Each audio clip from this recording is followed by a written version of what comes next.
अस्सलामुअलैकुम हाणे learn on YouTube channel अॼु असां तव्हांखे लोगो ठाहिण सेखारींदासीं। उन लाइ पिक्सल जी एप्लीकेशन खे ओपन कंदासीं, न्यू टेक्स्ट ते डबल टैप कंदासीं ऐं हिते असां पंहिंजे चैनल जा इनिशियल लेटर्स लिखंदासीं।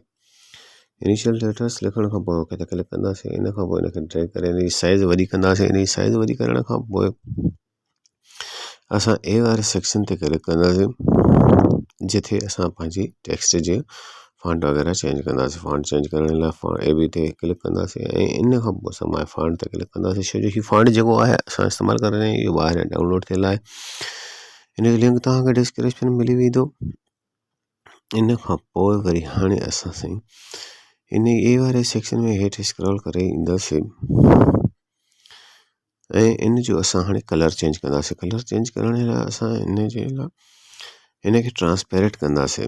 इनखे ट्रांसपेरेंट करण खां पोइ असां ओके ते क्लिक कंदासीं। ओके ते क्लिक करण खां पोइ हाणे वरी असां इनखे स्ट्रोक ॾींदासीं। स्ट्रोक खे इनेबल कंदासीं। इनखे ब्लैक कलर जो स्ट्रोक अची वेंदो, पर असांखे वाइट कलर जो स्ट्रोक करणो आहे। इन जी विड्थ जेको आहे सो उहा असांखे रखणी आहे 6। उन खां पोइ राइट ते क्लिक करे असां इन स्ट्रोक वारे सेक्शन मां एग्ज़िट कंदासीं।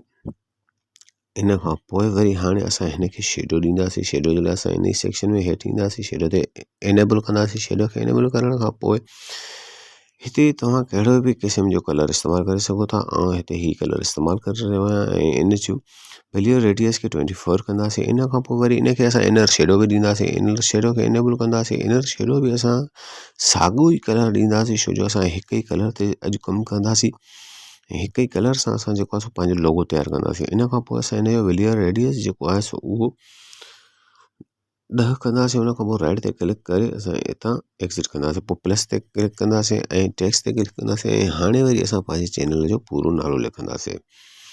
असां पंहिंजे चैनल जो पूरो नालो लिखण खां पोइ डन ते क्लिक कंदासीं। ओके ते क्लिक कंदासीं। ओके ते क्लिक करण खां पोइ इन असां पंहिंजे चैनल जे नाले खे ड्रैग करे हेठि खणी ईंदासीं ऐं पंहिंजे इनिशियल लेटर्स जेके असां लिखिया आहिनि उन्हनि जे हेठां सेटिंग में रखंदासीं। हाणे वरी असांखे इन जा बि फॉन्ट कलर ऐं शेडो वग़ैरह ॾियणा आहिनि। उन जे लाइ असांखे साॻी तरीक़े सां वरी असां जेको आहे सो कलर बॉक्स ते ईंदासीं। कलर बॉक्स ते ईंदासीं ऐं असां इनखे कलर बि उहो ई ॾींदासीं जेको असां पंहिंजो पहिरियां इस्तेमालु करे चुका आहियूं। इन खां पोइ वरी जेको आहे सो राइट ते क्लिक कंदासीं ऐं इन खां पोइ वरी असां हेठि स्क्रॉल करे ईंदासीं। इनखे शेडो ॾींदासीं। शेडो खे इनेबल कंदासीं ऐं इनखे शेडो बि जेको आहे सो असां साॻे कलर जो ॾींदासीं। उन खां पोइ इन जो ओपासिटी खे घटि करे तक़रीबन जेको आहे सो असांखे 40 जे लॻभॻि रखणी आहे। 44 रखंदासीं। वैल्यू रेडियस खे घटि करे 5 रखंदासीं ऐं राइट ते क्लिक करे शेडो खां एग्ज़िट कंदासीं।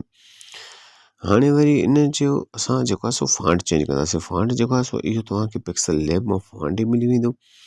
पिक्सल लैब मां जेको आहे सो असां फॉन्ट जेको इस्तेमालु करे रहिया आहियूं इहो तव्हांखे पिक्सल लैब जी गैलरी मां ई मिलंदो।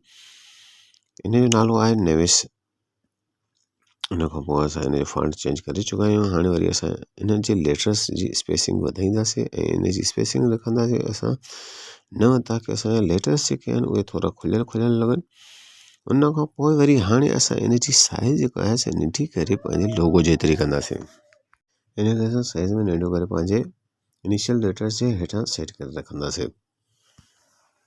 उन खां पोइ असां प्लस जे आइकन ते क्लिक कंदासीं। फ्रॉम गैलरी ते क्लिक कंदासीं ऐं इन जे पोयां असां हिकु शेडो ॾींदासीं। उनखे असां खणी ईंदासीं। उनखे सिलेक्ट करण खां पोइ राइट ते क्लिक कंदासीं, पर इन जो कलर चेंज आहे। इन असां शेडो जो कलर बि चेंज कंदासीं, पर पहिरियां हिते सेटिंग में रखण खां पोइ इनखे ड्रैग करे थोरो वॾो कंदासीं ऐं पंहिंजे इनिशियल लेटर्स जे एतिरो करे रखंदासीं ताकी जीअं इन्हनि जो शेडो ज़ाहिर थिए। पर हाणे इन्हनि जो असांखे कलर चेंज करिणो आहे। इन ई सेक्शन में तव्हांखे कलर वारे ऑप्शन ते हलिणो आहे। जेको असांजे लेटर्स जो कलर आहे असांखे उहो ई कलर इन शेडो खे ॾियणो आहे। उन खां पोइ जेको आहे साईं वरी असां इन जो कलर असां चेंज कंदासीं। हाणे ॾिसो हीअ असांजो इन जो कलर चेंज थी चुको आहे। बिल्कुलु असांजे लोगो जहिड़ो कलर थी चुको आहे। उन खां पोइ असां राइट ते क्लिक कंदासीं ऐं वरी हाणे असां इनखे सही तरीक़े सां सेटिंग में रखण खां पोइ इन जी हाणे वरी असां जेको आहे सो टुक बैक कंदासीं। इनखे पंहिंजे लोगो जे असांजे लेटर्स जे बैक कंदासीं। इन खां पोइ वरी हाणे असां इन जी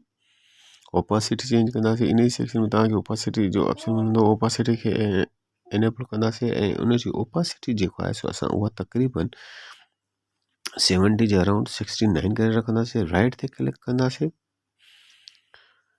इन खां पोइ वरी हाणे असां राइट ते क्लिक कंदासीं। हाणे असांखे इन जी हिकु ॿी कापी ठाहिणी आहे।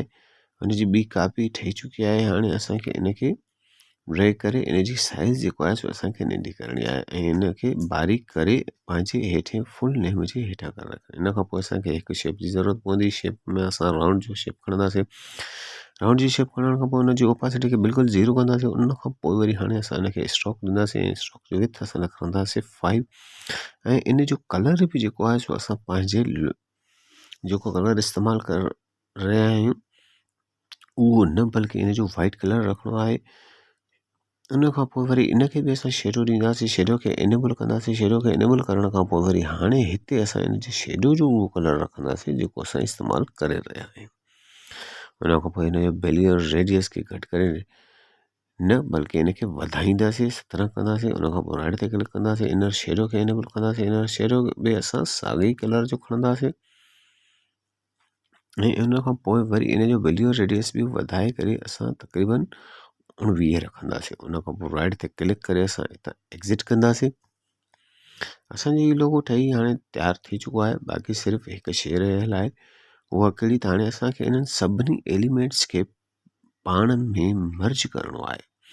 उन खां पोइ बाक़ी ईंदो बैकग्राउंड जो वारो। सो पहिरियां जेको आहे सो असां इन जी सेटिंग सही तरीक़े सां करे इन खां पोइ असां लेयर ते क्लिक कंदासीं। पंहिंजे चैनल जे पूरे नाले खे सिलेक्ट कंदासीं ऐं उन जी असांखे हिकु कापी ठाहिणी आहे। उन जे लाइ असां इनखे सिलेक्ट करे कापी ते क्लिक कंदासीं। हाणे असांजी हीअ कापी ठही थी चुकी आहे ऐं कापीअ ते असां डबल टैप कंदासीं ऐं हाणे वरी हिते असां जेको आहे सो लिखंदासीं सब्सक्राइब नाउ। सब्सक्राइब नाउ खे लिखण खां पोइ असां जेको आहे सो डन ते क्लिक कंदासीं।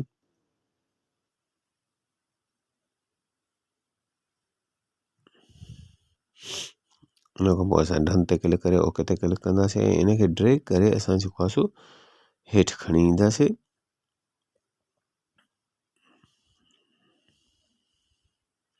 सब्सक्राइब नाउ जी असांखे थोरी सेटिंग बीहारणी आहे। इन जे करे असां वरी टेक्स्ट वारे ऑप्शन ते ईंदासीं ऐं ओके करे हाणे असांजी सब्सक्राइब जी जेको आहे सो सेटिंग ठही तयारु थी चुकी आहे। इन खां पोइ असां इनखे ड्रैग करे हेठि करे रखंदासीं।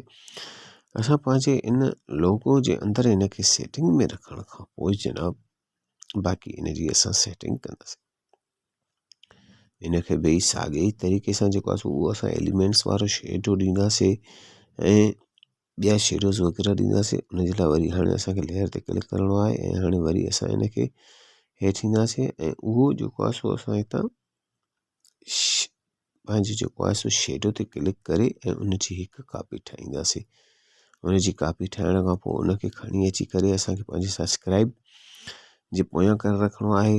जेतिरो असांजो सब्सक्राइब जो वर्ड आहे उन जेतिरी असांखे इन जी ड्रैग करणी आहे। इन खां पोइ इन जी सेटिंग करण खां पोइ जनाब वरी असांखे इन जी हिकु अञा ॿी कापी खपंदी छो जो असांखे हेठां नाव जे हेठां विझणी आहे।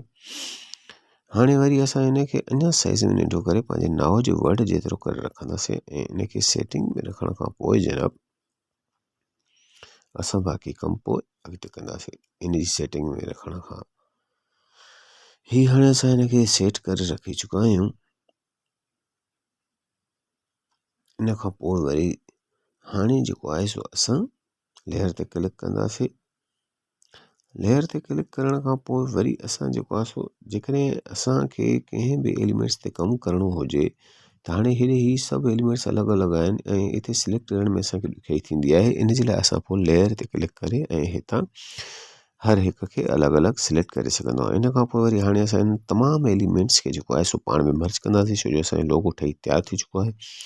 तमामु एलिमेंट्स खे सिलेक्ट करण खां पोइ असां मर्ज ते क्लिक कंदासीं ओके ते क्लिक कंदासीं ऐं हाणे ही असांजा तमामु एलिमेंट्स मर्ज थी हिकु लोगो ठही तयारु थी चुको आहे। ॾिसी रहिया आहियो तव्हां। हाणे बाक़ी हिते अञा हिकु शइ जी ज़रूरत आहे उहा कहिड़ी आहे इन जो हाणे असांखे बैकग्राउंड चेंज करिणो आहे। बैकग्राउंड चेंज करण जे लाइ असां बैकग्राउंड वारे ऑप्शन ते क्लिक कंदासीं ऐं हाणे वरी हितां असां हिनखे अॼु ॿियो को न सिर्फ़ु असांखे बैकग्राउंड जो कलर चेंज करिणो आहे ऐं कलर असां ब्लैक ॾेई रहिया आहियूं। हाणे ॾिसो असांजो हीउ लोगो केॾो शानदार लॻी रहियो आहे।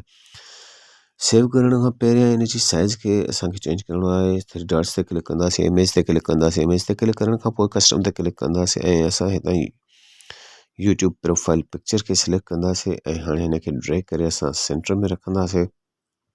हाणे ही असांजी जेको आहे सो यूट्यूब प्रोफाइल पिक्चर जी साइज़ अची चुको आहे। इन खां पोइ सेव ते क्लिक कंदासीं, सेव एज इमेज ते क्लिक कंदासीं, कस्टम ते क्लिक कंदासीं, कस्टम ते क्लिक करण खां पोइ अल्ट्रा ते क्लिक कंदासीं ऐं सेव टू गैलरी करे असां पंहिंजे लोगो खे सेव कंदासीं। उमेद आहे तव्हांखे ही लोगो पसंदि ईंदो।